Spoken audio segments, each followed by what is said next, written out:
While talking about Jayanti Lal, I forgot to mention that the fielder who took his catch very close in was Sir Garfield Sobers, who went on to drop Sunil Gavaskar in the very next test match.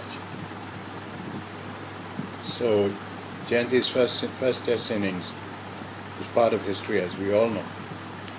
Now coming back to the match at Singapore Cricket Club,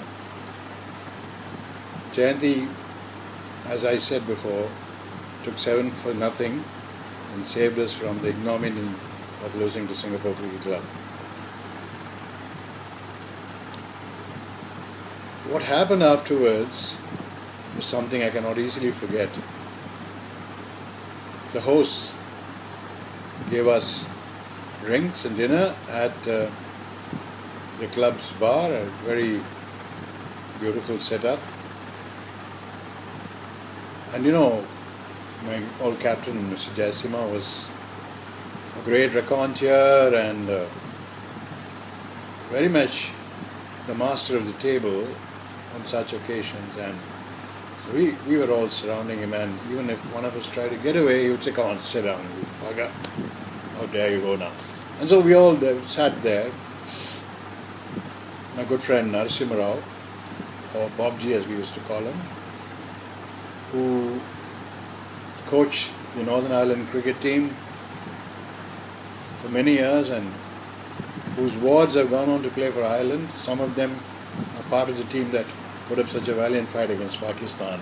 So Bobji and I, and if I remember right, Tirade were with the captain till the very end, and well past midnight. And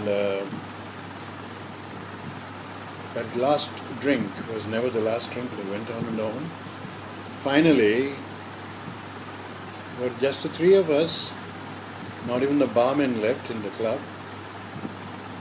Just the four of us, Bobji, myself, Vinod and Jay. We came out and we cursed the host because there's no car inside, nobody to take us home.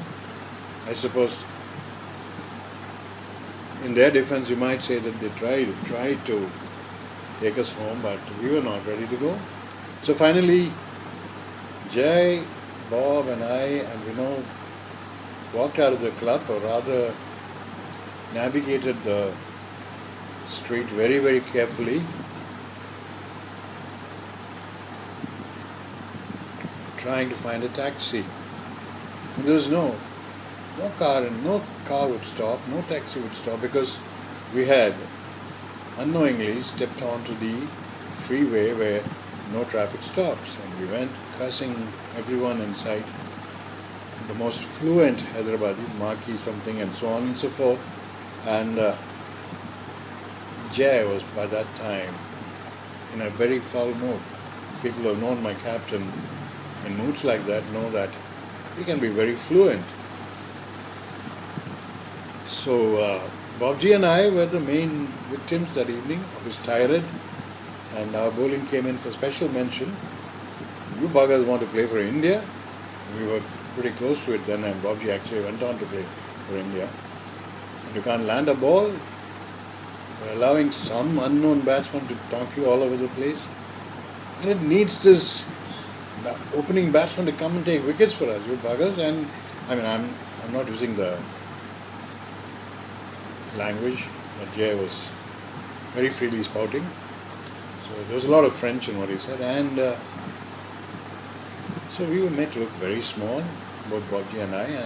But of course, we knew that the captain's mood would soften later, but he had to get it out of his system, the fact that we came so close to being beaten by Singapore Cricket Club after boasting many test cricketers and state cricketers in our team, and for Bobji and I to go for maybe 50-60 runs in the few overs, 7 or 8 overs that we put down before Jayasima very impatiently took us off and brought on Jayanti, and I don't remember who the other bowler was, maybe Jay himself bowled a few. And so we walked and walked and walked, and Jayasima said, "When we go back to Hyderabad, I'll see that you're both dropped from the team. You stupid fellows, you can't even get a club side out," and blah, blah, blah. It went on and on. And finally, we tried to stop several taxis and none of them would stop because they couldn't stop. They couldn't break the law. But finally, there's one driver, probably from India, who decided to break the rules. Maybe took pity on us. So, gave us a ride. He had to go all the way back, take a U-turn and go all the way back. Finally, we reached our hotel room at about 2 o'clock in the morning. I went straight for bed. Then I realized that my captain had gone out again. And he was back in the room at 5 in the morning. And this was in 1977, 78 January. And I was 30 years old and my captain was probably 37 or 38. Not exactly old, but